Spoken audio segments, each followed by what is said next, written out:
دیدار ترامپ از بانک مرکزی. امشب قراره که ترامپ شخصا در بانک مرکزی آمریکا بره و اونجا با رئیس بانک مرکزی برای پایین آوردن نرخ بهره گفتگو کنند.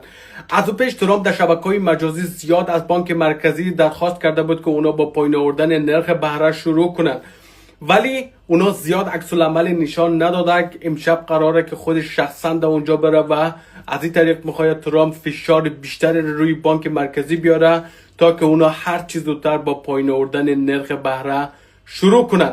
اینا خودشون ما میفهمین که همین که اونا با پایین آوردن نرخ بهره شروع کنه بازار میتونه انفجار کنه دوستان. و از اون طرف S&P آمریکا و نساق دوباره یک سطح قیمتی جدید را ثبت کرده. آخرین باری که S&P آمریکا یک سطح قیمتی جدید را ثبت کرده تقریبا 2 هفته بعدش بیت کوین هم یک سطح قیمتی جدید را ثبت کرد و آمد در بالای $123,000 و الان به احتمال خیلی زیاد بیت کوین دوباره میتونه یک سطح قیمتی جدید را ثبت کنه.